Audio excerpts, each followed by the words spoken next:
नमस्कार दोस्तों, विनायक क्लासेस प्रयागराज के यूट्यूब चैनल पर आप सभी का हार्दिक स्वागत है। दोस्तों, जैसा कि आप सभी को बिल्कुल पता होगा कि अपनी जो सीडीपी की क्लास है बिल्कुल सिलेबस के अकॉर्डिंग चल रही है, जिसमें हम लोगों ने तकरीबन 45 क्लास को पूरा कंप्लीट कर लिया। आज दोस्तों आपका 46वें नंबर का क्लास है और बहुत ही इंपॉर्टेंट क्लास है, क्योंकि आज की इस वीडियो में हम लोग विस्तार से चर्चा करने वाले हैं बाल केंद्रित शिक्षा के बारे में। तो बाल केंद्रित शिक्षा क्या होती है, इसके बारे में आज हम लोग बिल्कुल विस्तार तरीके से जानेंगे। तो कहीं ना कहीं आज की जो क्लास है वो आपके लिए बहुत ही इंपॉर्टेंट होने वाली है, इसलिए आप सभी से गुजारिश है कि आप सभी लोग बिल्कुल वीडियो में लास्ट तक जरूर बने रहें और अपने साथ में पेपर और पेन लेकर के बैठे, जिससे आपको जो भी इंपॉर्टेंट पॉइंट्स मिलते जाए उन्हें आप साथ साथ नोट डाउन करते चले, जिससे आपको एग्जाम के समय में रिवीजन करने में भी थोड़ी सी सहूलियत मिल सके। तो चलिए दोस्तों, बिना किसी देरी के आज की इस क्लास को हम लोग स्टार्ट करते हैं, जिसमें हम लोग सबसे पहले बाल केंद्रित शिक्षा के बारे में देख लेते हैं। उसके बाद जो जो पॉइंट्स आते जाएंगे उनके बारे में हम आपको बिल्कुल विस्तार तरीके से बताते चले जाएंगे। बात करें दोस्तों बाल केंद्रित शिक्षा के बारे में, तो दोस्तों देख सकते हैं कि बालकों के मनोविज्ञान को समझाते हुए शिक्षण कार्य करना तथा उसके अधिगम से जुड़ी बाधाओं को दूर करना ही बाल केंद्रित शिक्षण कहलाता है। यानी कि बालकों के मनोविज्ञान को समझाते हुए जो शिक्षण कार्य है उसको कहीं ना कहीं आप नियमित रूप से कर रहे हैं और अधिगम से जुड़ी जो बाधाएं हैं उनको आप दूर कर रहे हैं, तो यही आपकी बाल केंद्रित शिक्षण कहलाती है। इसके समर्थक जो थे वो जॉन डीवी साहब थे। ये आपको पॉइंट्स याद करके रखना है, क्योंकि यहीं से आपके बिल्कुल हर बार क्वेश्चन पूछ ले जाते हैं कि बाल केंद्रित शिक्षा के जो समर्थक थे वो कौन थे। तो बाल केंद्रित शिक्षा के जो समर्थक थे वो जॉन डीवी साहब थे। ये आपको पॉइंट्स याद करके रखना है। इसके अंतर्गत देख सकते हैं कि बालक की रुचि और क्षमताओं को ध्यान में रख करके शिक्षा प्रदान की जाती है। भारत में बाल केंद्रित शिक्षा का श्रेय जो है वो गिजू भाई को जाता है। तो गिजू भाई को बाल केंद्रित शिक्षा का श्रेय भी जाता है। ये भी पॉइंट्स आपको याद करके रखना है, क्योंकि यहां से भी आपके एक क्वेश्चन बन जाते हैं कि भारत में बाल केंद्रित शिक्षा का जो श्रेय है वो किसे जाता है। तो उत्तर में आपको 4 विकल्प देखने को मिल जाएगा। तो अगर कहीं कहीं आपको गिजू भाई का नाम याद नहीं रहेगा तो आपके क्वेश्चन भी बिल्कुल गलत हो जाएंगे। अब दोस्तों वहीं पर अगर हम लोग अगले नंबर पर बात करें यानी कि समावेशी शिक्षा के बारे में, तो दोस्तों देख सकते हैं कि यह शिक्षा की एक ऐसी पद्धति होती है जिसके अंतर्गत हम शारीरिक रूप से बाधित बालक या फिर कह सकते हैं कि सामान्य बालक को साथ साथ सामान्य कक्षा में शिक्षण प्रदान करते हैं। यानी कि अगर इसका हम सामान्य सा अर्थ समझे तो समावेशी शिक्षा का अर्थ होता है कि सबका साथ सबका विकास। ये सबके साथ और सबके विकास पर बिल्कुल विशेष जोर देती है। यानी कि आप बिना भेदभाव के बच्चों को अगर शिक्षा बिल्कुल दे रहे हैं तो वही आपकी समावेशी शिक्षा हो जाती है। यानी कि आप इसमें किसी भी प्रकार का कोई भी भेदभाव नहीं रखते हैं, चाहे वो बच्चा बिल्कुल शारीरिक रूप से बाधित हो या फिर सामान्य बालक हो, तो सबको आप बिल्कुल समान शिक्षा दे रहे हैं। यही आपकी समावेशी शिक्षा हो जाती है। वहीं पर दोस्तों अगले नंबर पर बात करें तो दोस्तों देख सकते हैं कि अगले नंबर पर आपका आ जाता है प्रगतिशील शिक्षा। यानी कि इसके बारे में अगर हम विस्तार से चर्चा करें तो दोस्तों देख सकते हैं कि प्रगतिशील शिक्षा में शिक्षण विधि को अधिक व्यवहारिक बनाने पर जोर दिया जाता है। अर्थात बालक को हम उनकी अभिवृत्तियों और इच्छाओं के अनुसार पढ़ाते हैं, तो उनका शिक्षा का स्तर जो है वो कहीं ना कहीं बढ़ जाता है। प्रगतिशील शिक्षा से बच्चे का जो है वो सर्वांगीण विकास होता है, क्योंकि यह करके सीखने पर बल देती है। तो दोस्तों सबसे पहला तो क्वेश्चन आपका यही बन जाता है कि प्रगतिशील शिक्षा जो है करके सीखने पर जोर देती है। यानी कि लर्निंग बाय डूइंग के माध्यम से ये यहाँ पर चीज़ों को सिखाया जाता है, ये करके सीखने पर बिल्कुल जोर देती है। बच्चे का इसमें सर्वांगीण विकास भी होता है। ये भी चीज़ें आपको बिल्कुल याद करके रखनी है, क्योंकि ये व्यवहारिक बनाने पर जोर देता है। इस शिक्षण विधि के माध्यम से कहीं कहीं व्यवहारिक बनाने पर जोर दिया जाता है। तो प्रगतिशील शिक्षा के बारे में ये पॉइंट्स आपको बिल्कुल याद करके रखने हैं। ये आपको आपके पेडालॉजी के सेक्शन में यहाँ से क्वेश्चन देखने को मिल जाएंगे। और वहीं पर दोस्तों प्रगतिशील शिक्षा के बारे में एक और बात करें तो दोस्तों देख सकते हैं कि प्रगतिशील शिक्षा के अनुसार शिक्षा बच्चे के लिए बनी है, न कि बच्चा शिक्षा के लिए। यानी कि शिक्षा जो है बच्चे के लिए बनी है। ये चीजें आप बिल्कुल याद करके रख सकते हैं, क्योंकि यहाँ से भी आपके पेडालॉजी के सेक्शन में इस पॉइंट से हर बार एक क्वेश्चन देखने को मिल जाते हैं। अब दोस्तों वहीं पर हम लोग बात करें अगले पॉइंट्स यानी कि शिक्षा का अधिकार अधिनियम RTE 2009 के बारे में। यहाँ से आपके कई बार आपके सीटेट एग्जाम में क्वेश्चन बन जाते हैं। इसके बारे में आपको बिल्कुल बहुत ही विस्तार तरीके से पढ़ना है, बहुत अच्छे तरीके से पढ़ना है, क्योंकि यहाँ से आपके हर बार एक क्वेश्चन देखने को मिल जाते हैं। निःशुल्क और अनिवार्य बाल शिक्षा का अधिकार अधिनियम 2009 जो है वो शिक्षा का अधिकार अधिनियम यानी कि RTE है, जिसके बारे में हम लोगों को बिल्कुल विस्तार से पढ़ना है। बात करें इसके बारे में तो दोस्तों देख सकते हैं कि संविधान के जो 46वें संशोधन अधिनियम 2002 के द्वारा अनुच्छेद 21A को जोड़ा गया, जो यह प्रावधान करता है कि राज्य विधि बना करके 6 से 14 वर्ष के सभी बालकों के लिए निःशुल्क एवं अनिवार्य शिक्षा का प्रावधान करेगा। तो यहाँ से आपके 2-3 पॉइंट्स बन जाते हैं कि संविधान के 86वें संशोधन 2002 में किस अनुच्छेद को जोड़ा गया, तो अनुच्छेद 21A को जोड़ा गया। और ये कितने वर्ष के बच्चों को बिल्कुल निःशुल्क एवं अनिवार्य शिक्षा प्रदान करता है, यानी कि कितने वर्ष के बच्चों को ये बिल्कुल निःशुल्क एवं अनिवार्य शिक्षा का प्रावधान करता है। तो आपको बिल्कुल ये याद करके रखना है कि 6 से 14 वर्ष के बच्चों को कहीं न कहीं निःशुल्क एवं अनिवार्य शिक्षा का प्रावधान ये आरटीई करता है। तो ये सारे पॉइंट्स आपको बिल्कुल याद करके रखने हैं। वहीं पर इसके बारे में और हम विस्तार से चर्चा करें तो दोस्तों देख सकते हैं कि इस अधिनियम में 7 अध्याय और 38 खंड है। ये चीज़ें बिल्कुल मैं आपको आगे बताऊंगा, तो बस आपको सुनते जाना है। यहाँ से भी आपके क्वेश्चन बन जाते हैं, आपसे बार बार ये क्वेश्चन पूछ लिया जाता है कि इस अधिनियम में कितने अध्याय और कितने खंड है। तो आपको याद करना है कि 7 अध्याय और 38 खंड है। चीज़ें आप केवल सुनते जाएंगे तो भी आपको एग्जाम में ये सारे पॉइंट्स बिल्कुल याद आते चले जाएंगे। अगले नंबर पर बात करें दोस्तों तो देख सकते हैं कि इस अधिकार को व्यवहारिक रूप देने के लिए संसद में निःशुल्क एवं अनिवार्य शिक्षा अधिनियम 2009 पारित किया गया, जैसा कि मैंने आपको बिल्कुल बता दिया, जो कि 1 अप्रैल 2010 को लागू हुआ। यानी कि दोस्तों ये 2009 में पारित हुआ, यहाँ से भी आपका क्वेश्चन बन जाता है। और ये लागू कब किया गया ये भी आपका क्वेश्चन बन जाता है। तो ये दोनों जो डेट्स हैं वो आपको बिल्कुल याद करके रख लेने हैं। अब यहाँ पर दोस्तों देख सकते हैं कि मैंने कुछ और भी महत्वपूर्ण पॉइंट्स लिखे हैं। यहाँ पर आप देख सकते हैं कि शिक्षा का अधिकार अधिनियम जिस समय यानी कि 1 अप्रैल 2010 को लागू हुआ था, उस समय जम्मू कश्मीर राज्य में धारा 370 लागू थी, जिसके कारण जम्मू कश्मीर राज्य को छोड़ करके यह पूरे देश में लागू हुई थी। तो अगर आपसे क्वेश्चन पूछ ले कि 1 अप्रैल 2010 को शिक्षा का अधिकार अधिनियम जब लागू हुआ था तो किस एक राज्य में ये नहीं लागू हुआ था, तो आपको उत्तर में सही करना है कि जम्मू कश्मीर राज्य में उस समय नहीं लागू हुआ था, क्योंकि वहां पर धारा 370 लागू थी। हालांकि अब धारा 370 हट गई है, तो अब ये जो है आपका जम्मू कश्मीर राज्य में भी लागू हो गया है। अब दोस्तों वहीं पर अगले नंबर पर बात करें मुफ्त और अनिवार्य शिक्षा का अधिकार को लेकर के, तो दोस्तों देख सकते हैं कि धारा 3 में आपका शामिल किया गया है कि 6 से 14 वर्ष की आयु के प्रत्येक बच्चे को प्रारंभिक शिक्षा पूरी होने तक पड़ोस के स्कूल में मुफ्त एवं अनिवार्य शिक्षा का अधिकार प्रदान करती है। तो ये धारा 3 आपका प्रदान करती है कि जो 6 से 14 वर्ष के बच्चे हैं उन्हें कहीं न कहीं बिल्कुल निःशुल्क और अनिवार्य शिक्षा दिया जाएगा। बच्चे पर केवल अपने पड़ोस के स्कूल में प्रवेश लेने की कोई बाध्यता नहीं है। यहाँ पर आपको ये भी पॉइंट्स याद करके रखना है कि बच्चा चाहे तो वो किसी भी स्कूल में जा करके अपने जो निःशुल्क और अनिवार्य शिक्षा को ले सकता है। ऐसा जरूरी नहीं है कि वो अपने पड़ोस के ही स्कूल में प्रवेश ले तभी उसको अनिवार्य शिक्षा दिया जाएगा। अब वहीं पर दोस्तों धारा 4 के अंतर्गत बात करें, यानी कि धारा 4 में देखें तो क्या शामिल किया गया उसके बारे में अगर हम विस्तार से चर्चा करें तो 6 वर्ष से ऊपर के ऐसे सभी बालक जिन्होंने किसी कारणवश आर्थिक या फिर सामाजिक या फिर कह सकते हैं कि मानसिक वजह से शिक्षा पूरी नहीं की है, ऐसे बच्चे 14 वर्ष की आयु के बाद भी प्रारंभिक शिक्षा पूरी करने के लिए जारी रहेंगे। इसलिए इन बच्चों के लिए प्रारंभिक शिक्षा पूरी करने के लिए आयु सीमा लागू करना उचित नहीं होगा। यानी कि धारा 4 के अंतर्गत आपको ये चीजें देखने को मिल जाएंगी कि अगर मान लीजिए कोई बच्चा जो है किसी कारणवश से, अब वो कारण उसका आर्थिक हो सकता है, यानी कि उसका सामाजिक हो सकता है या फिर उसका मानसिक हो सकता है, अगर किसी भी कारण से मान लीजिए वो शिक्षा पूरी नहीं कर पाता है तो वो 14 वर्ष के बाद भी ये शिक्षा पूरी कर सकता है। जबकि दोस्तों धारा 5 के अंतर्गत बात करें तो दोस्तों देख सकते हैं कि बच्चों को सरकार से स्थानांतरण की मांग करने का अधिकार प्रदान करता है। यानी कि धारा 5 जो है वो बच्चों को कहीं न कहीं ये अधिकार देता है कि वो सरकार से स्थानांतरण की मांग भी कर सकता है। यानी कि अगर मान लीजिए बच्चा अपने पड़ोस के स्कूल में पढ़ रहा है और वो कहीं दूसरे स्कूल में शिफ्ट होना चाहता है, स्थानांतरण होना चाहता है, तो वो कहीं न कहीं बिल्कुल अपनी मांग रख सकता है। सरकार उसे ये मांग पूरी करने के लिए बिल्कुल बाध्य होगी। अब दोस्तों वहीं पर आप देख सकते हैं कि उपयुक्त सरकार, स्थानीय प्राधिकरण और माता पिता के कुछ कर्तव्य होते हैं बच्चों के लिए। वो कर्तव्य क्या होते हैं उनके बारे में अगर हम विस्तार से चर्चा करें तो ये भी आप बिल्कुल नोट डाउन करके रख सकते हैं, याद करके रख सकते हैं, क्योंकि ये आपके पेडालॉजी के सेक्शन में आपको देखने को मिल जाएंगे। धारा 6 यानी कि यहाँ पर आप देख सकते हैं धारा 6 के माध्यम से उपयुक्त सरकार का दायित्व है कि सभी बच्चों को प्राथमिक शिक्षा हेतु पहुंच से भीतर स्कूली शिक्षा उपलब्ध कराए। यानी कि कक्षा 1 से 5 तक के बच्चों के लिए घर से स्कूल की दूरी जो है वो 1 किलोमीटर होनी चाहिए, जबकि कक्षा 6 से 8 तक के बच्चों के लिए बात करें तो घर से स्कूल की दूरी जो है 3 किलोमीटर होनी चाहिए। यानी कि बच्चा अगर मान लीजिए प्राथमिक स्तर तक है तो उसे कहीं ना कहीं उसे जो स्कूल है वो मुहैया कराना चाहिए उसको 1 किलोमीटर के अंतर्गत। और अगर बच्चा 6 से 8 तक का है तो कहीं ना कहीं सरकार का ये दायित्व है कि बच्चे को ऐसा स्कूल मुहैया कराए जो उसके घर से कम 3 किलोमीटर के अंदर हो।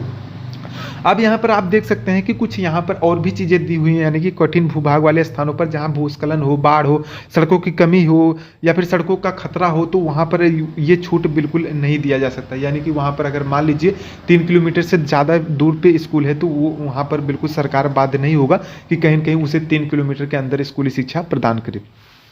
अब दोस्तों वहीं धारा 7 के 6 में आप देख सकते हैं कि राष्ट्रीय पाठ्यचर्या की रूपरेखा तैयार करने का प्रावधान करती है धारा 7। और धारा 9 के अंतर्गत बात करें तो दोस्तों देख सकते हैं कि स्थानीय प्राधिकरण को यह सुनिश्चित करने के लिए कर्तव्य सौंपती है कि वह पड़ोस के स्कूल में हर बच्चे को मुफ्त और अनिवार्य शिक्षा प्रदान करे। यानी कि धारा 9 के अंतर्गत जो स्थानीय प्राधिकरण है उनको भी ये कहीं न कहीं कर्तव्य उनका हो जाता है कि वो हर बच्चे को मुफ्त और अनिवार्य शिक्षा प्रदान करे। तो आपको ये धाराएं सिर्फ याद करके रखनी है, यहाँ से आपके एक क्वेश्चन बन जाते हैं, तो चीज़ें आप केवल सुनते जाइए, आपको चीज़ें अच्छे से समझ में आ जाएंगी। धारा 10 के अंतर्गत बात करें तो दोस्तों देख सकते हैं कि धारा 10 कहता है कि प्रत्येक माता पिता अभिभावक अपने बच्चों को शिक्षा से वंचित ना करें। यानी कि कहीं न कहीं धारा 10 जो है वो कहता है कि जो माता पिता हैं और जो उनके अभिभावक हैं वो बच्चों को स्कूली शिक्षा से वंचित ना करें, अर्थात उन्हें उस स्कूली शिक्षा जो है वो जरूर प्रदान करें। अब यहाँ पर दोस्तों अगर हम बात करें स्कूलों और शिक्षकों की कुछ जिम्मेदारियाँ होती हैं बालकों के प्रति, वो क्या होती हैं, तो ये आपको धारा 12 के 3 में देखने को मिल जाते हैं कि निजी गैर सहायता प्राप्त संस्थान और विशेष श्रेणी के स्कूल वंचित समूहों और कमजोर वर्गों से संबंधित कम से कम 25% बच्चों को मुफ्त एवं अनिवार्य शिक्षा प्रदान करेंगे। यानी कि जो निजी गैर सहायता प्राप्त संस्थान है उनको कहीं न कहीं ये धारा 12 बाध्य करती है कि कहीं न कहीं वो कम से कम 25% जो कमजोर वर्ग के बच्चे हैं या फिर वंचित वर्ग के समूह के बच्चे हैं उनको कहीं न कहीं जो है मुफ्त व अनिवार्य शिक्षा प्रदान करें। अगर बात करें धारा 13 की तो देख सकते हैं कि कोई भी स्कूल या व्यक्ति जो है वो कैपिटल शुल्क यानी कि अवैध लेन देन या फिर कह सकते हैं प्रति व्यक्ति शुल्क नहीं लेगा। उल्लंघन करने पर उसे 10 गुना जुर्माना देना होगा। यानी कि मान लीजिए कोई ऐसा स्कूल है जो कि कैपिटल शुल्क यानी कि अवैध लेन देन करता है, तो उसको पकड़ाने की स्थिति में उसके ऊपर विद्यालय के ऊपर जो है कहीं न कहीं स्कूल के ऊपर 10 गुना जुर्माना भी लग जाएगा। तो ये चीज़ें बिल्कुल विद्यालय को भी याद करके रखनी है। धारा 13 क्योंकि बच्चे के हित में बात करता है कि बच्चे से आप जो है अवैध लेन देन नहीं कर सकते हैं। अब दोस्तों धारा 14 के अंतर्गत बात करें तो दोस्तों देख सकते हैं कि किसी बालक के पास जन्म प्रमाण पत्र न होने की स्थिति में विद्यालय में प्रवेश लेने से इनकार नहीं किया जा सकता। यानी कि मान लीजिए आज के समय में आप देख सकते हैं कि बच्चे का जो एडमिशन हो रहा है वो कहीं न कहीं जन्म प्रमाण पत्र के आधार पर हो रहा है। स्कूल जो है वो बच्चे से जन्म प्रमाण पत्र मांगते हैं। तो अगर मान लीजिए आपके पास जन्म प्रमाण पत्र नहीं है तो कहीं न कहीं आप बच्चे को बाध्य नहीं कर सकते हैं कि आप जन्म प्रमाण पत्र लेकर के आइए तभी आपका एडमिशन किया जाएगा। यानी कि बच्चे के पास अगर जन्म प्रमाण पत्र नहीं है तो भी विद्यालय का ये कर्तव्य है, ये धर्म है कि बच्चे का एडमिशन ले और उसे स्कूली शिक्षा बिल्कुल प्रदान करें। अगले नंबर पर बात करें धारा 15 के अंतर्गत तो दोस्तों देख सकते हैं कि स्कूलों को शैक्षणिक वर्ष में किसी बच्चे को प्रवेश देने से इनकार करने से रोकता है। यानी कि अगर आप किसी बच्चे को प्रवेश देने से कहीं न कहीं रोकते हैं तो ये कहीं न कहीं आप जुर्म कर रहे हैं, बच्चे के साथ बिल्कुल खिलवाड़ कर रहे हैं, उसके भविष्य के साथ खिलवाड़ कर रहे हैं। तो ऐसा आप बिल्कुल नहीं कर सकते हैं, स्कूल ऐसा बिल्कुल नहीं कर सकता। ये धारा 15 कहता है कि आप किसी भी बच्चे को प्रवेश देने से इनकार नहीं कर सकते हैं। आप देख सकते हैं कि शैक्षणिक सत्र की शुरुआत के 6 महीने बाद प्रवेश लेने वाले बच्चे को स्कूल के प्रधानाध्यापक द्वारा निर्धारित विशेष प्रशिक्षण दिया जा सकता है ताकि वे पढ़ाई जो है पूरी कर सके। मान लीजिए आप अपना एडमिशन 6 महीने के जो सत्र है शुरुआत हो रहा है उसके 6 महीने के बाद देते हैं तो कहीं न कहीं प्रधानाध्यापक द्वारा निर्धारित जो है विशेष प्रशिक्षण बच्चे को दिया जाएगा जिससे कि उसका जो पढ़ाई है वो कहीं न कहीं प्रभावित ना हो और बच्चा अच्छे तरीके से चीज़ों को सीख जाए। धारा 15 कहता है कि किसी भी बालक को न तो कक्षा में जाने से रोका जाएगा और ना ही स्कूल से निकाला जाएगा। यानी कि बच्चे को अगर मान लीजिए आप कक्षा में जाने से रोकते हैं तो कहीं न कहीं आपका ये अधिकार नहीं है, आप बच्चे को कक्षा में जाने से रोक नहीं सकते हैं और आप उसे स्कूल से निकाल भी नहीं सकते हैं। अगर मान लीजिए बच्चा कोई गलती भी कर देता है तो आपका ये कर्तव्य है कि आप बच्चे को समझाइए, उसको गलती करने से रोकिए, लेकिन आप उसे स्कूल से निकाल नहीं सकते या फिर आप उसे कक्षा में जाने से रोक नहीं सकते हैं। धारा 17 कहता है कि किसी भी बच्चे को शारीरिक दंड या फिर मानसिक उत्पीड़न पर रोक है। यानी कि आप बच्चे को शारीरिक दंड या फिर उसका मानसिक उत्पीड़न नहीं कर सकते हैं। अगर आप ऐसा करते हैं तो कहीं न कहीं बच्चे के जीवन के साथ आप खिलवाड़ कर रहे हैं, उसे आप शैक्षिक व्यवस्था नहीं दे रहे हैं बल्कि उसको आप कुंठा का शिकार बना रहे हैं। तो ये चीज़ें बिल्कुल आपको नहीं करनी है। आप सभी अगर सीटेट एग्जाम की तैयारी कर रहे हैं तो जाहिर सी बात है आप शिक्षक बनने के लिए बिल्कुल सीटेट एग्जाम दे रहे हैं, तो आपको ये सारे पॉइंट्स याद करने हैं कि आप किसी भी बच्चे को शारीरिक दंड या फिर मानसिक उत्पीड़न नहीं कर सकते हैं। धारा 24 के अंतर्गत देख सकते हैं कि शिक्षकों के कर्तव्य पर जोर, जैसे कि नियमित स्कूल आना, पाठ्यक्रम का संचालन, बच्चों की सहायता करना, माता पिता के साथ बात करना, ये आपका धारा 24 कहता है कि जो शिक्षक है उनका ये कर्तव्य होता है कि वो नियमित रूप से स्कूल आए, पाठ्यक्रम का संचालन करें, बच्चों की सहायता करें, चाहे वो पढ़ने के क्षेत्र में हो या फिर उसके किसी भी विकास के क्षेत्र में हो, तो आप बच्चे का सहयोग करें। अगर आप एक शिक्षक हैं और उसके माता पिता से आप बातचीत करें कि बच्चा कैसे चीज़ों को अच्छे तरीके से सीख सकता है, उनके बारे में आप माता पिता से बातचीत कर सकते हैं।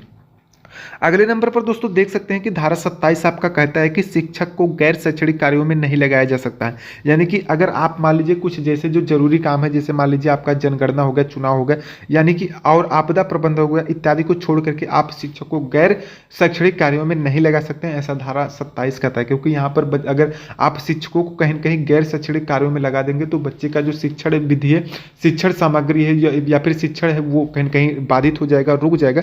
इसलिए आप जो है ये चीज़ें नहीं कर सकते हैं। धारा 28 कहता है कि शिक्षक जो है वो निजी यानी कि प्राइवेट ट्यूशन नहीं पढ़ा सकता है। तो ये चीज़ें भी आपको याद रखनी है। अगर आप मान लीजिए गवर्नमेंट में टीचर हो जाते हैं तो आप कहीं न कहीं ट्यूशन को नहीं पढ़ा सकते हैं, यानी कि आप प्राइवेट चीज़ों को बिल्कुल नहीं कर सकते हैं। आपको बच्चे को स्कूल में ही स्कूली शिक्षा प्रदान करना है। अब दोस्तों आपका एक क्वेश्चन यहाँ पर ऐसे बन जाता है छात्र शिक्षक अनुपात को लेकर के। तो दोस्तों देख सकते हैं कि छात्र शिक्षक का अनुपात अगर हम आरटीई 2009 के अनुसार बात करें तो देख सकते हैं कि प्राथमिक विद्यालय में अगर मान लीजिए 150 बच्चों तक हैं तो कहीं ना कहीं बच्चों और छात्र का अनुपात जो होता है वो 30:1 का होता है। और 150 बच्चों से अगर अधिक हैं तो 1 प्रधानाध्यापक और 5 शिक्षक होते हैं। जबकि अगर हम उच्च प्राथमिक स्तर पर बात करें, उच्च प्राथमिक विद्यालय की बात करें तो देख सकते हैं कि 200 बच्चों तक आपका 35:1 होता है। और अगर 200 बच्चों से अधिक है तो ये अनुपात जो है 40 संबंधी यानी कि 40:1 हो जाता है। तो ये आपको बिल्कुल अनुसार जो छात्र शिक्षक अनुपात है ये बिल्कुल आरटीई 2009 के अनुसार याद करके रखना है। यहाँ से हर बार आपका एक क्वेश्चन बन जाता है या फिर आपको ये पेडालॉजी के सेक्शन में भी देखने को मिल जाएगा। अब दोस्तों वहीं पर बात करें शिक्षकों की कार्य अवधि यानी कि आरटीई 2009 के अनुसार, तो ये भी आपका कई बार आपके सीटेट एग्जाम में पूछा गया क्वेश्चन है। अगर आपको विश्वास ना हो, यकीन ना हो तो आप सीटेट के पेपर को उठा करके देख लीजिए। ये क्वेश्चन आपको जरूर देखने को मिल जाएगा कि शिक्षकों की कार्य विधि जो है आरटीई 2009 के अनुसार कितनी है। यानी कि सभी शिक्षक हेतु एक सप्ताह में न्यूनतम कार्य अवधि जो है वो 45 घंटे है। जबकि प्राथमिक शिक्षक हेतु न्यूनतम कार्य दिवस जो है वो आपका 800 घंटे या फिर आप कह सकते हैं कि 200 दिन का होता है। जबकि अगर हम उच्च प्राथमिक शिक्षक हेतु न्यूनतम कार्य दिवस की बात करें तो 1000 घंटे और 222 दिन का हो जाता है। तो ये आपको पॉइंट्स बिल्कुल याद करके रखना है। दोस्तों मैं आपसे गुजारिश करूंगा कि आप इन पॉइंट्स को बिल्कुल याद करके रखिए, या फिर मैं आपको थोड़ा सा समय दे देता हूं, यहाँ पर आप इसका स्क्रीनशॉट लेकर के रख सकते हैं। यकीन मानिए इस सेक्शन से आपका एक क्वेश्चन 110% इस बार आपको आपके सीटेट एग्जाम में देखने को मिलने वाला है। वहीं पर दोस्तों देख सकते हैं कि आरटी 2009 के अनुसार दिव्यांग बच्चों के लिए मुफ्त शिक्षा का जो प्रावधान है वो 18 वर्ष तक का है। यानी कि जो 6 से 14 वर्ष तक के जो सामान्य बच्चे हैं उनको तो 6 से 14 वर्ष तक का शिक्षा का प्रावधान है। लेकिन अगर मान लीजिए आरटी 2009 के अनुसार बच्चा 18 वर्ष तक का हो गया और बच्चा कहीं कहीं दिव्यांग है तो उसे 18 वर्ष तक निःशुल्क शिक्षा देने का प्रावधान आरटी 2009 करता है। अब दोस्तों वहीं पर आरटीई के बारे में एक और हम इंपॉर्टेंट लाइन की बात करें तो दोस्तों देख सकते हैं कि आरटीई के अनुसार 2009 एसएमसी यानी कि स्कूल मैनेजमेंट कमेटी का जो अध्यक्ष होता है वो अभिभावक होता है। आरटीई 2009 के अनुसार अगर आपसे पूछ ले कि जो स्कूल मैनेजमेंट कमेटी का अध्यक्ष होता है वो कौन होता है, तो इसका जो अध्यक्ष होता है वो अभिभावक होता है।